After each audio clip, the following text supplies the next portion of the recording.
जय हिंद साथियों, exam pass के यूट्यूब चैनल में आपका स्वागत है। आशा करता हूँ आप सभी अच्छे होंगे। तो हम लोग ज्ञान बिंदु जीएस एकेडमी के द्वारा जो चलाया जा रहा है होमवर्क सीरीज़, उसे हम लोग देख रहे थे। उसी क्रम में आपका आज है आपका डे 13 यानी कि 13 नंबर का ये वीडियो है। ठीक है, तो चलिए इसके क्वेश्चन को हम लोग देख लेते हैं। और इसके जितने भी अभी तक हो गए हैं, मतलब कि 1 से लेकर 12 तक के सभी जो है चैनल पर अपलोड कर दिए गए हैं और एक प्लेलिस्ट भी बना दिया गया है ताकि आपको दिक्कत ना हो। तो आप वहाँ से जाकर इसे वीडियो को देख लीजिएगा, उसका लिंक नीचे डिस्क्रिप्शन में डाल दिया गया है। अगर आप उसका पीडीएफ चाहते हैं तो इसका पीडीएफ भी जो है आपको टेलीग्राम चैनल पे मिल जाएगा। तो आप जाइए वहाँ से टेलीग्राम पे जाइए और ज्वाइन कीजिए। उसके बाद आपको वहाँ पे पीडीएफ आपको दिख जाएगा, तो आप वहाँ से डाउनलोड करके पढ़ लीजिएगा। ठीक है, चलिए शुरू करते हैं आज का पहला क्वेश्चन। पहला क्वेश्चन है, हाल ही में WTO द्वारा जारी रिपोर्ट के अनुसार डिजिटल निर्यात सेवाओं में भारत का स्थान क्या है? आंसर हो जाएगा 4th है। आगे है, दूरसंचार में भारत का स्थान क्या है? तो दूसरा है। और स्मार्टफोन उत्पाद में भारत का स्थान कितना है? तो दूसरा है। आगे चलते हैं क्वेश्चन नंबर 2 की ओर। भारत द्वारा तेल आयात के लिए पहली बार किस अरब देश को रुपए में अपना भुगतान किया गया? पहले ये होता था उनके करेंसी में, लेकिन अब हो रहा है आपका रुपए में। किससे किया है? तो UAE से किया है। ठीक है, आगे चलते हैं। शिक्षा पर सम्मेलन 2024 किस अरब देश में आयोजित किया गया? आंसर हो जाएगा UAE में। आगे है, COP28 का आयोजन कहाँ किया गया? आंसर हो जाएगा UAE में। और जो 29वां होगा वो कहाँ होगा? तो आपको बाकू अजरबैजान में होगा।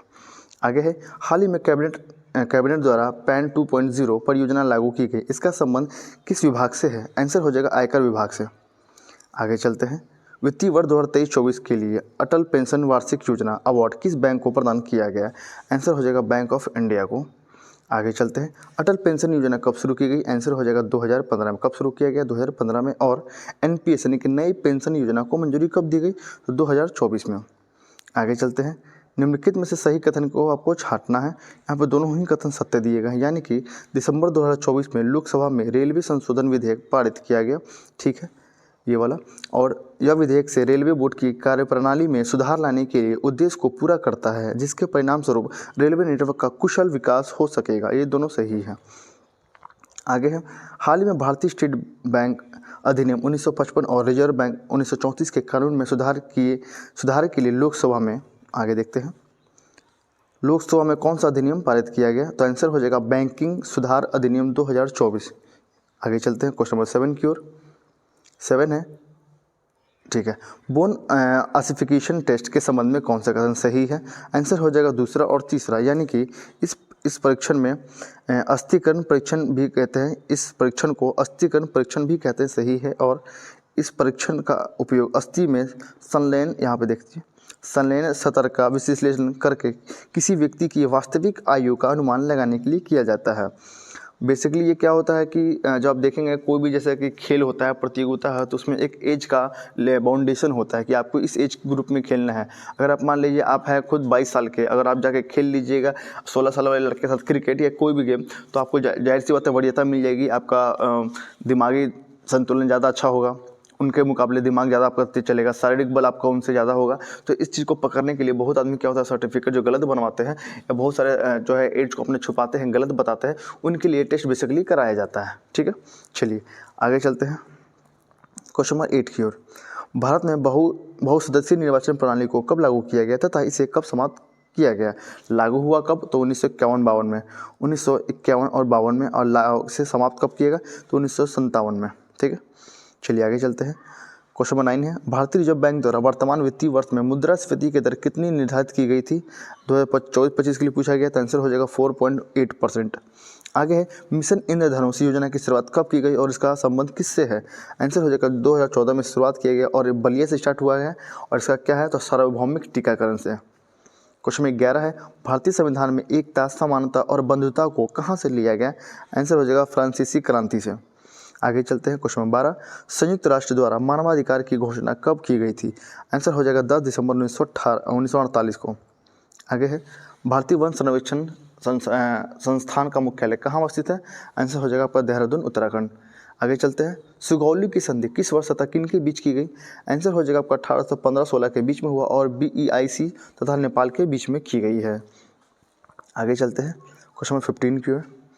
पानी में गिरा हुआ सिक्का ऊपर उठा हुआ प्रतीत होता है, यह प्रकाश के किस घटना के कारण संभव है?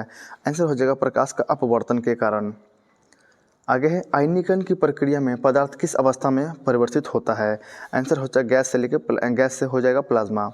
आगे है, 16वां वित्त आयोग का कार्यकाल कब से कब तक होगा? आंसर हो जाएगा 1 अप्रैल 2026 से लेकर 2031 तक। आगे चलते हैं, जठर ग्रंथि हमारे शरीर में किस भाग में पाई जाती है? आंसर हो जाएगा अमाशय में। आगे है, किसी देश की आर्थिक वृद्धि का सर्वाधिक उपयुक्त माप क्या कहलाता है? आंसर हो जाएगा जीडीपी। क्वेश्चन नंबर 20 देखेंगे, अंतर्राष्ट्रीय सौर गठबंधन की स्थापना किस समझौते के तहत की गई? आंसर हो जाएगा पेरिस समझौता 2015। आगे है, भारतीय तटरक्षक बल के गठन की अवधारणा किस किस युद्ध के बाद अस्तित्व में आई थी? आंसर हो जाएगा भारत पाक युद्ध 1971।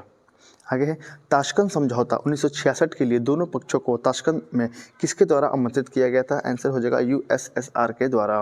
आगे है, पराक्रम दिवस कब और किसकी जयंती पर मनाया जाता है? आंसर हो जाएगा 23 जनवरी सुभाष चंद्र बोस की जयंती पर। आगे चलते हैं, प्राकृतिक गैस का प्रमुख घटक क्या है? आंसर हो जाएगा ईथेन। आगे है, भारतीय प्रतिभूति और विनिमय बोर्ड अधिनियम 1992 के तहत किस संस्था को वैधानिक दर्जा प्रदान किया गया था? आंसर हो जाएगा अपना सेबी। इसकी स्थापना कब हुई थी? 1988 में।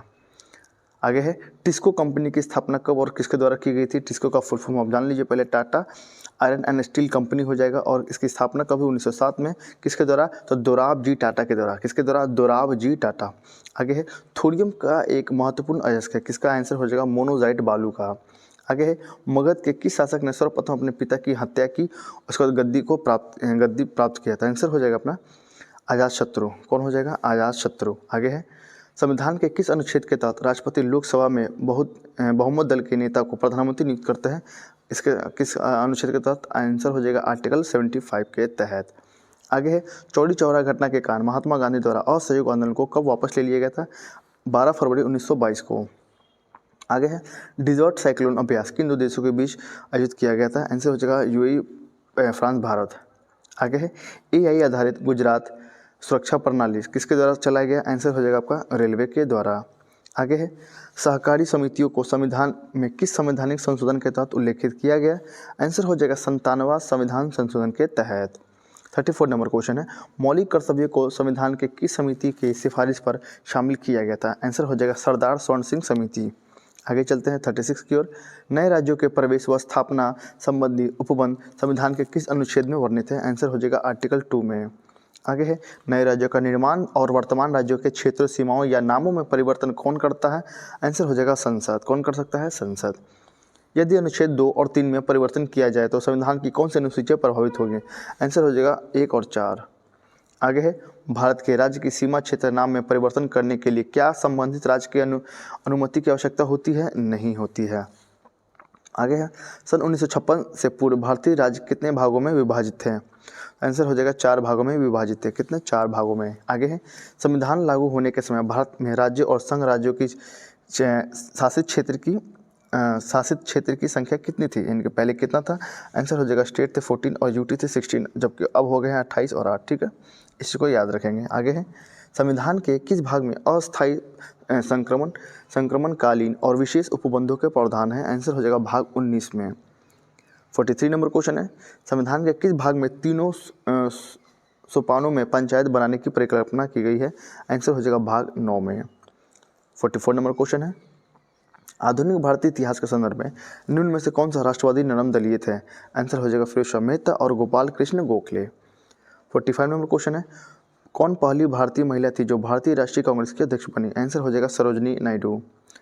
46 नंबर क्वेश्चन है, भारतीय राष्ट्रीय कांग्रेस के किस अधिवेशन में वंदे मातरम पहली बार गाया गया था? आंसर हो जाएगा 1896 में। 47 नंबर क्वेश्चन है, दादा भाई नौरोजी कितनी बार भारतीय राष्ट्रीय कांग्रेस आईएनसी के अध्यक्ष बने थे? आंसर हो जाएगा टोटल 3 बार। आगे चलते हैं, भारतीय राष्ट्रीय कांग्रेस का पहला अंग्रेज अध्यक्ष कौन था जिसके अध्यक्षता में 1888 का इलाहाबाद अधिवेशन हुआ था? आंसर हो जाएगा जॉर्ज यूले। 49 नंबर क्वेश्चन है, किस भारतीय सेवानिवृत्त सिविल सेवा अधिकारी ने भारतीय राष्ट्रीय संघ की पहली बैठक बुलाने की पहल की? आंसर हो जाएगा A.O. ह्यूम ने। 50 नंबर क्वेश्चन देखेंगे, किस अधिवेशन में कांग्रेस 2 भागों यानी कि नरम दल और गर्म दल में विभाजित हो गया? आंसर हो जाएगा 1907 के सूरत अधिवेशन में। 51 नंबर क्वेश्चन है, स्वतंत्रता के बाद जयपुर में आयोजित भारतीय राष्ट्रीय कांग्रेस अधिवेशन के अध्यक्ष कौन थे? आंसर हो जाएगा पट्टाभी सीतारमैया। 52 नंबर क्वेश्चन है, भारतीय राष्ट्रीय कांग्रेस के संबंध में निम्नलिखित कथनों पर विचार कीजिए। चलिए देख लेते हैं क्या पूछ रहा है। तो इसका आंसर हो जाएगा यहाँ पे आपका 1, 2 और 4 सही है, यानी कि भारतीय राष्ट्रीय कांग्रेस की स्थापना 1885 में, यानी कि ठीक है, 1885 में हुई थी, सही है। और प्रारंभिक नेता मुख्य रूप से उच्च मध्य वर्ग थे, ये भी थे, सही है। और कांग्रेस का पहला अधिवेशन बॉम्बे में आयोजित किया गया था, ये भी आपका सही दिया गया है। आगे है 53 नंबर क्वेश्चन, पहली बार पूर्ण स्वराज कांग्रेस द्वारा कहाँ घोषित किया गया था? आंसर हो जाएगा 1929 में लाहौर अधिवेशन में। आगे है निम्नलिखित में से किसके द्वारा सरोजिनी नायडू को भारतीय राष्ट्रीय कांग्रेस के अध्यक्ष के रूप में चुना गया? तो आंसर हो जाएगा 1925। 55 नंबर क्वेश्चन, भारतीय राष्ट्रीय कांग्रेस का कराची अधिवेशन वर्ष 1931 में आयोजित किया गया तथा इसकी अध्यक्षता सरदार वल्लभ भाई पटेल ने की थी। यहाँ पर दोनों आंसर आपके दे दिए गए हैं। आगे चलते हैं 56 नंबर क्वेश्चन की ओर, कौन सा कारण भारत के उत्तर पश्चिम भाग में शीत ऋतु होने वाली वर्षा के लिए उत्तरदायी है? आंसर हो जाएगा पश्चिमी विक्षोभ। 57 नंबर क्वेश्चन है, पश्चिमी विक्षोभ के संदर्भ में नीचे दिए गए कथन पर विचार कीजिए। तो केवल दूसरा वाला आपका सही है, यानी कि भारत में इनका प्रवेश पश्चिमी जेट प्रवाह द्वारा होता है।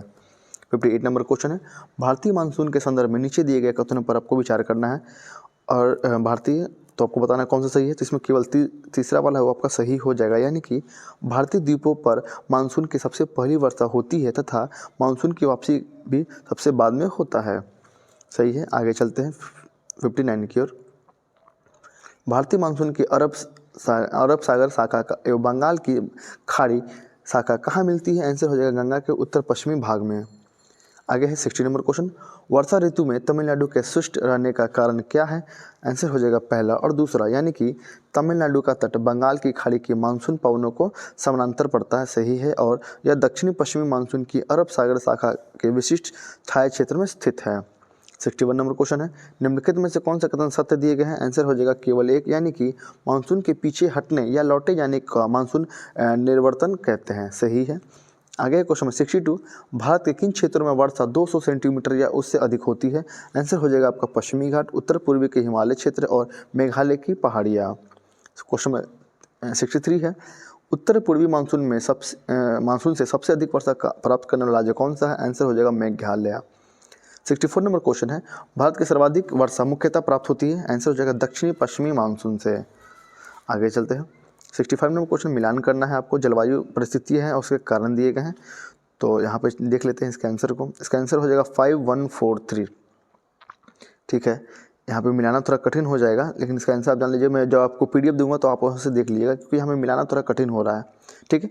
चलिए आगे चलते हैं क्वेश्चन 66 की ओर, भारत में मानसून की उत्पत्ति निम्नलिखित पवनों के द्वारा किसके द्वारा होती है? आंसर हो जाएगा दक्षिणी पश्चिमी पवनों से। आगे है, निम्नलिखित राज्यों में से किस में अधिकतम औसत वार्षिक वर्षा होती है? आंसर हो जाएगा आपका मेघालय। क्वेश्चन 68, भारत के पहले गैर नागरिक जिन्हें भारत रत्न से सम्मानित किया गया? आंसर हो जाएगा खान अब्दुल गफ्फार खान को।